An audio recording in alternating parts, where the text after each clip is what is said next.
Okay, Lockwood and Company, episode 7. Last episode before the finale. This was a shorter episode, only about 37 minutes, but it was pretty action-packed. A lot happens in a quick time, so let's get to the recap. We meet the team. So the team meets up with Flo to prepare to go into the auction. Flo has a boat so they can use to get to the auction site undetected on the river. There's a backdoor hatch that Flo has left unlocked into the warehouse where the auction's being held. George stays with Flo to help them escape when they retrieve the bone glass. He stays on the boat. Lucy and Lockwood sneak into the storeroom, but they hear two guys coming, so they hide. The guys move some barrels in. One leaves, but one stays behind. Apparently he saw their swords or saw some indication they were there. He calls out, and he guesses that they're agents. It turns out he's an undercover agent himself. He wants them to leave so he can continue his work. He leaves, telling them to take the door that will take them out of there and to go away and forget they were there. Lucy wants to leave, but Lockwood won't leave without the bone glass. Lucy gets mad. She's saying he only cares about winning and he's putting their lives in jeopardy. But they stick together, and on the boat, Flo wants to break away and pick up some other item while they wait, but George doesn't want to leave them. He's afraid something will happen if they get too far away. Lucy and Lockwood disguise themselves as potential buyers with cloaks and masks, and they get into the auction room where the Winkmans, the man and the woman, are listing out the items for the auction, but several people in the crowd call out for the mirror. They all want the mirror. I guess they know that's the main attraction and main reason why they're there. Bone glass is uncovered, but the mirror itself remains covered. And Lucy hears a buzzing. There's some young children there, and you can hear them or see them that they're hearing things and they're covering their ears and they're getting upset just to be in the presence of this object. Winkman brings the children close to the bone glass, and they start crying and panicking and screaming.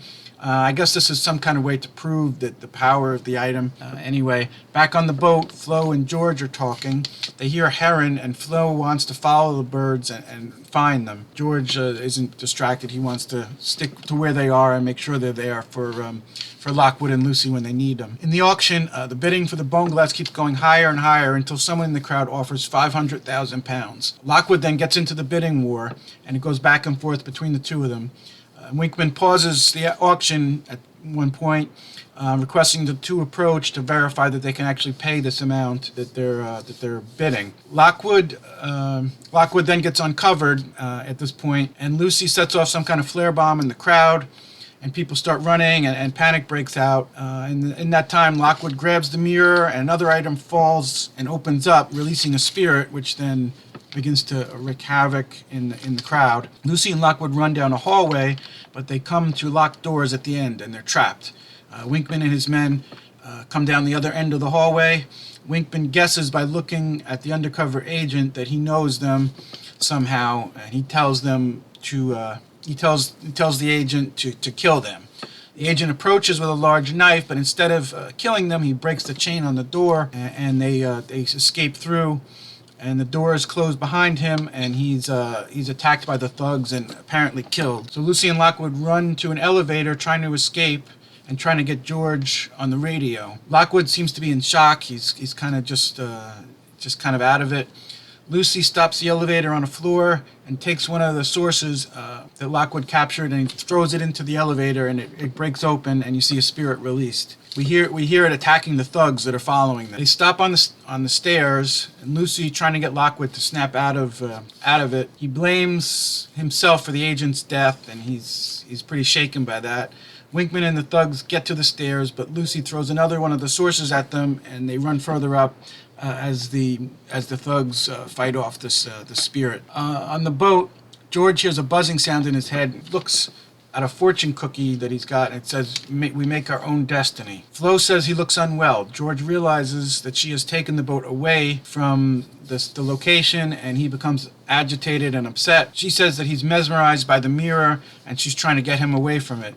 George is really agitated. He pulls out her sword and threatens her. But then we hear the buzzing and the herons, and that seems to break his spell. The buzzing fades, and George drops the sword, and he apologizes, and he realizes what's happening. Lucy finally gets through to him on the radio, but George is uncertain about getting closer since he realizes what effect that the mirror has on him.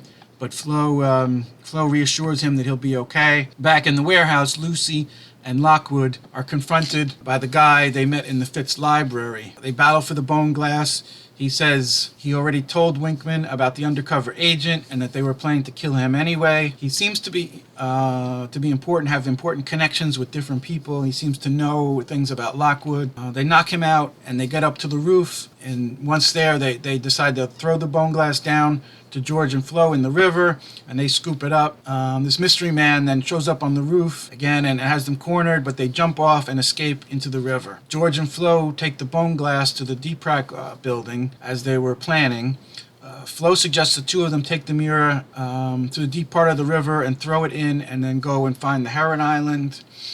George hesitates but wants to keep up with the plan and turn it in. So Flo leaves and he calls to her, but she's already gone at that point. Lucy and Lockwood wash up on the shore. They stand up, but Lucy shoves him away and walks away, still obviously very mad at him.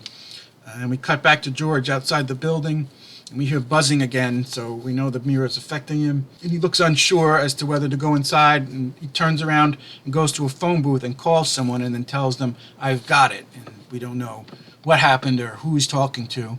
And that's the end of the episode. Like I said, a lot happens, a lot of fast-paced stuff, pretty exciting, a lot of ghosts attacking these thugs. So this is setting up for the finale now. We're going to see what's the final outcome here. What is George going to do with this? Who did he call? We're not sure.